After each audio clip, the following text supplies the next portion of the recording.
जे गरजू आहेत, जे गरजू म्हणजे खरोखर गरजू, सपात्री दात म्हणतात. ओके.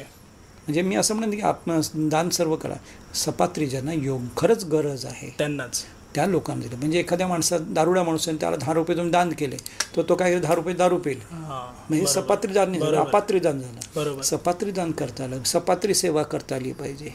Okay okay. समाजसेवा पण करता आली पाहिजे, सपात्री करता आली. समाजसेवा म्हणजे काय पांढरे कपडे घालून तुम्ही मोर्चा काढला आणि फिरला म्हणजे समाजसेवा होत नाही, किंवा नुसती लांब झाडू घेऊन झाडू असं झाडल्यासारखं होत नाही. समाजसेवा म्हणजे तुम्ही तळागाळातून त्या लोकांना जर शिक्षित करत असाल, करेक्ट, त्यांना सर्व संबंध आरोग्यासंदर्भात, त्यांच्या शिक्षणासंबंध, नोकरी संदर्भात ह्यासाठी तुम्हाला शिक्षित करत असाल तर तो तुमचं समाजसेवा झाली. बरोबर. त्यामध्ये गरज आहे. तो परमेश्वरीचे स्वामी आहेत. करेक्ट. मग तिथे स्वामी आहेत. बरोबर. आम्ही तिथे स्वामी बघतच नाहीत. बरं, आम्ही स्वामींना फक्त एका फॉर्मॅटमध्ये ठेवलेलं आहे. आम्ही स्वामी तसे, म्हणून स्वामी चिडतात की चुकीच्या गोष्टी करू नका. हां, बरोबर. स्वामी अत्यंत मायाळू आहेत, प्रेमळ आहेत, बरं, भक्त वत्सल आहेत, भक्त अभिमानी आहेत. बरं, आईसारखं आहे त्यांचं. तुमच्यासाठी योग्य ज्या गोष्टी त्याच तुम्हाला देणार, ज्या तुम्हाला योग्य नाही ते देणार नाहीत. तुम्ही किती डोकं आपला, बरोबर आहे, तुम्हाला योग्य नाही ते देणारच नाही. आणि तुम्ही हट्ट केला म्हणून तुम्हाला देत नाहीत. ते आईसारखं सेम आई येते. तुम्ही हट्ट केला म्हणून तुम्हाला लगेच देतील अशातला भाग नाही. तिला माहिती आहे की तुम्हाला काय द्यायचं आणि काय नाही द्यायचं. बरं, आणि ती लगेच देत नाही, ती तुमची परीक्षा घेते. परीक्षा घेऊनच ती तुम्हाला हे करते, देते. तिचं मत असं की तुम्ही स्वतःच्या पायावर किती उभे राहताय, तुम्ही किती कष्ट करताय, किती प्रयत्न करता, मग तुम्हाला मी फुकट का द्यायचं. बरोबर आहे. फुकट मिळायची सवय लागली की माणूस कर्म करणं सोडून दिलं. करेक्ट. बट दुसरं असतं की आपण त्यांना शरणच जात नाही पूर्णपणे. सर्वस्वी जो मज शरण आला, त्याची चिंता ती भव आम्हाला, मनीन धरणे संशयाला, दृढ वचनासी परिसावे, हे महाराजांनी सांगितलेलं आहे. मग आपण तेवढी शरण जातो का? करेक्ट, नाही जात. बघा, घरामध्ये जर 5 वर्षाच्या आतील मुलं असेल तुमच्या घरामध्ये, तर तो मूल आई वडिलांवर प्रचंड त्याचा ट्रस्ट असतो. करेक्ट. त्याला तुम्ही फाटक्या कपडे घाला तरी तो आनंद उड्या मारत असतो. त्याला तुम्ही खायला द्या, शिळं द्या, बरं, ताजं द्या, तरी त्याला काय वाटत, तो आनंद करत असतो. करेक्ट. तुम्ही त्याला शाळेत न्या तरी आनंद असतो, नाही नेलं तरी आनंदच असतो. तुम्ही काही द्या, तो आनंदातच राहतो, तो त्याच्या मस्तीत राहतो. पण त्याला माहिती असतं की मला कपडे पॅन्ट फाटली, मला चिंता करायची गरज नाही, ते आई करेल, वडील करतील. मला भूक लागली तर मला चिंता करायची गरज नाही की मी आता कसं करणार, मला कुठून मिळणार, मी नोकरी करत ते, मला पैसे नाही, मी कुठून आणणार. त्याला काही चिंता नसते. त्याच्या माहिती आहे त्याचे आई वडील करणार आहेत. त्याला जे जे पाहिजे ते आई वडील देणार हे त्याला माहिती असतं. तो प्रचंड श्रद्धावान असतो. Right right. त्याची भक्ती अफाट असते, श्रद्धा असते. तो कुठल्याच गोष्टी चिंता करत नाही. मग तशी आपली भक्ती आहे का? आपण तुम्हालाच हे करा मार, आणि इकडे महाराजांच पण सांगतो आणि आपण पण चिंता करतो. बरोबर. सर्वस्व शरण जातच नाही ना. करेक्ट. आपण जेव्हा सर्वस्व शरण जाऊ त्याच वेळी त्याचे प्रचित येणार आहे. बरोबर. त्या लहान मुलं भक्ती कशी करा असावी तर त्या लहान बालकासारखी असली पाहिजे. तो लहान बालकात कुठलाही स्वार्थ नसतो. राईट. त्याचे आई वडील जसं ठेवेल तसं तो राहतो. मग श्रीमंत मुलगा गाडीत फिरेल, गरीबाचं रस्त्यावर उड्या मारेल, पण दोघंही आनंदाचा असतात. दोघांचा आनंद सारखाच असतो. त्यांना कुठल्याही अपेक्षा नसते त्यामध्ये. मग तशा भावने जेव्हा आपण स्वामींना शरण, तशी भक्ती आपण करतो का? बरोबर. ती भक्ती जेव्हा तुम्ही कराल त्यावेळी स्वामी मिळतील तुम्हाला. Correct correct. पण आम्ही ते करत नाही. आम्हाला काय पाहिजे, हे पाहिजे, मॅगीसारखं पाहिजे, पटकन 2 मिनिटात झालं पाहिजे, लवकर झालं, पटकन झालं पाहिजे. मी आज स्वामींचं एवढं केलं, मी गुरुचरित्र पारायण केलं, मला ते ऐका दादांनी असं सांगितलं की एवढं तुम्ही गुरुचरित्र पारायण करा, द्विध धान्य खाऊ नका, हे करा आणि हे करा. मी केलं पण मला काही फायदा नाही आला. मी एका आलं की मी असं केलेलं आहे.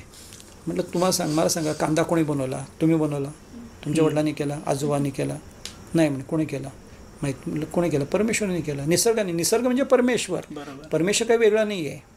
परमेश्वर म्हणजेच निसर्ग आणि निसर्ग म्हणजेच परमेश्वर आहे. फक्त तो आपल्याला दिसत नाही म्हणून आपण त्याला एका कुठल्या तरी रूपामध्ये फॉर्म करची ती श्रद्धा केंद्रित करायची. बरोबर बरोबर. म्हणून त्याला हे केलेलं आहे. त्याने त्यासाठी अवतार घेतलं की बाबा मी आहे तो. राईट. ते दाखवण्यासाठी की मी आहे तो परमेश्वर, म्हणून तो अवतार आहे. मग तो कांदा जो आहे तो कोणी बनवला? परमेश्वराने बनवला. लसूण कोणी बनवला? परमेश्वराने. द्विदल कोणी बनवलं? परमेश्वर. मग त्यांनी जे बनवलं तो वाईट कसं असू शकतं? बरोबर. मग ते जर वाईट असतं त्यांनी बनवलं नसतं. मग वाईट आहे तर बनवलं का? करेक्ट. तुमच्यासाठी की खाऊ नका म्हणून सांगण्यासाठी हा माणूस ठेवला दादा. बरोबर. तो दादा सांगतो की तुम्ही खाऊ नका, असं काही नसतं. ह्या सर्व गोष्टी तुमच्या शरीरात महत्त्वाच्या आहेत. म्हणून ते बनवले गेले. म्हणून ते परमेश्वर म्हणवलं की तुम्हाला कांद्यामधून फॉस्फरस दातांसाठी हाडांसाठी उपयुक्त आहे. बरं, केसांसाठी उपयुक्त आहे कांदा, म्हणून तो त्यांनी बनवलेला. तुम्ही असं फॉस्फरस खाऊ शकत नाही, मरून जाल, म्हणून तो कांद्याच्या रूपात मिळतो. गंधक तुम्ही असं खाऊ शकत नाही, म्हणून लसणातून मिळतो. गंधक तुमच्या स्किनसाठी चांगला आहे, तुमच्या आरोग्यासाठी, डोळ्यांसाठी चांगला आहे, केसांसाठी चांगला आहे. करेक्ट. स्किन डिसीज होत नाही लसूण खाल्ल्याने. त्यासाठी तुम्हाला बनवून तुम्ही खाऊ शकत आहे असं. राईट. द्विदल सर्व डाळी तुमच्या प्रोटीन आहेत. बरं, ते जर खाल्ल्याने तुम्हाला प्रोटीन कुठं मिळणार? करेक्ट. म्हणून त्यांनी बनवलेले आहेत. हां, त्यांनी जीव हत्या करू नका सांगितले. प्रत्येक जीवाला जगण्याचा अधिकार त्यांनी दिलेला आहे. ती हत्या करू नका.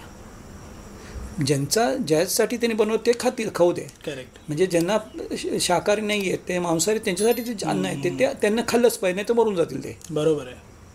बरोबर, पण ज्यांच्यासाठी अन्न नाही त्यांनी खाऊ नये. दुसऱ्यांसाठी ते ठेवा. ज्यांचं अन्न आहे त्यांना ते ठेवलं पाहिजे, ते तुम्ही खाऊ नका. पण जे निसर्गाने तुमच्या खाण्यासाठी बनवतं ते तुम्ही खाल्लंच पाहिजे. करेक्ट. तिथे अंधश्रद्धा करायची, ही अंधश्रद्धा तयार करतात लोक. बरोबर. की हे खाल्ल्याने मग हे होतं, असा त्रास होतो, तसा त्रास होतो. बरं, काही जण म्हणतात की गुरुचरित्र स्त्रियांनी वाचायचं नाही. मला सांगा, गुरुचरित्र स्त्रियांनी वाचायचं, देवाची भक्ती आहे ना ती. करेक्ट. दत्ताचं आहे ना. मग परमेश्वराने सांगितलं का स्त्रियांचं वाचायचं नाही? परमेश्वराने स्त्री बनवलं आहे. स्त्री तत्व हे परमेश्वरीच तत्व आहे. करेक्ट. म्हणून अर्धनारी नटेश्वर शंकर बनलेले आहेत. एक ठिकाणी पुरुष तत्व आहे, एका ठिकाणी स्त्री तत्व आहे. करेक्ट.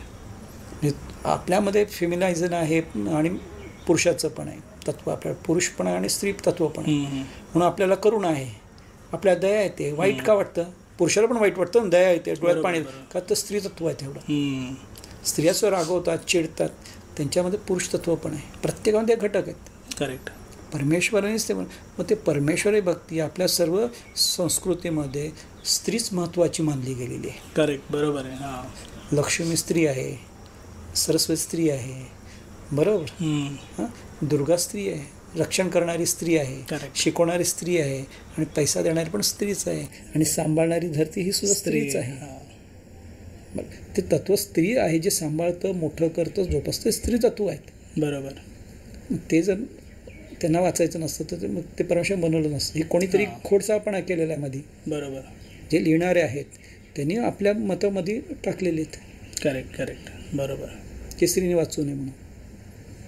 स्त्रींना पण थोडाच परमेश्वर अधिकार, म्हणून शंकराने ते रूपच घेतलेलं आहे ना, दाखवण्यासाठीच की मीच स्त्री आणि मीच पुरुष आहे. भेद नाहीच आहे, आणि स्त्री नसेल तर उत्पत्तीच होणार नाही. हो. करेक्ट. करेक्ट. तर स्त्रियांनी पण वाचलं पाहिजे, असं काही नाही. परमेश्वराची जी भक्ती आहे ती सर्वांनी करायची असते. स्त्री आणि पुरुषाचा भेद कुठंच नाही आहे. करेक्ट. हे मानवानी तयार केलेले भेद आहेत, तथाकथित माणसांनी तयार केलेले हे भेद आहेत, आणि हे भेद वाढत जातात. आणि मग ते प्रश्न विचारतात, आम्ही हे करू का, वाचतं चालतं का? म्हटलं वाचा, काही बिघडत नाही.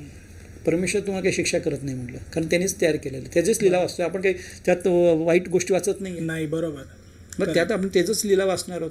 मग तुला कारण माझी लिलाव स्त्रीने वाचली म्हणून मी, तो पण स्त्रीच्या पोटीने जन्माला आलेला. अनुसूयात म्हणतो ना. बरोबर. बरं, त्याला आपण आईच्या नावानेच ओळखतो. मारुतीला सुद्धा अंजनी सूत म्हणून ओळखतो. त्यावेळी आईच्या नावानेच देवता ओळखले जायचे. बरोबर. कृष्णाला पण आईच्या नावाने ओळखलं होतं, आम्हाला सुद्धा आईच्या नावाने ओळखलं जातं. त्यावेळी आईलाच महत्त्व होतं. बरोबर. तोच कसा म्हणेल की माझा आईचं म्हणजे स्त्रीने वाचवू नये म्हणून, हा एक अंधश्रद्धेचा भाग होतो. दुसरा एक की रुद्राक्ष आम्ही घालायचे की नाही, रुद्राक्ष घातले म्हणजे स्त्रियांनी घालायची की नाहीत, पण घालायचे. रुद्राक्ष म्हणजे शंकरांनी घातलेत म्हणून तुम्ही घालायचे असं भाग नाही. रुद्राक्षामध्ये आयुर्वेदिक तत्व आहेत. ओके. आयुर्वेदिक तत्व हे झाडाच्या फळाचं बी आहे. बी म्हणण्यापेक्षा ते गुटली असते ना, बोर असतं तशा गुटली, ते बी आहे. आणि ज्यामध्ये चुंबकीय तत्व आहे, ते तुमच्या शरीरातील ब्लड सर्क्युलेशन प्रॉपर ठेवतं, वॉटर लेवल्स प्रॉपर ठेवतं, स्किन डिसीज होऊ देत नाहीत. बरं, व्हायरल फिवरसारख्या गोष्टी, व्हायरल इन्फेक्शन होऊ देत नाही, यासाठी तुम्हाला ते कामाचं. म्हणून शंकर का घालायचे? शंकर त्या थंड प्रदेशात राहायचे, शंकर स्मशानात राहायचे, जिथे व्हायरल होऊ शकतो अशा गोष्टी ठिकाणी ते राहायचे, त्यामुळे ते घालायचे. त्यावेळेस त्या स्त्रिया तर डोक्यावरती बांधायच्या. हां बरोबर. ऋषीमुनी, गार्गी बरोबर. होती, मैत्री होती, त्या घालायच्या आणि शिक्षणाचा अधिकार होता. Correct correct. असं पण अशा अंधश्रद्धा भरपूर आहेत आपल्यामध्ये की स्त्रियांनी नाही नाही घालायचं. म्हणजे हे जे प्रकार आहेत ना, हे तथाकथित गोष्टीतून तयार झालेले आहेत.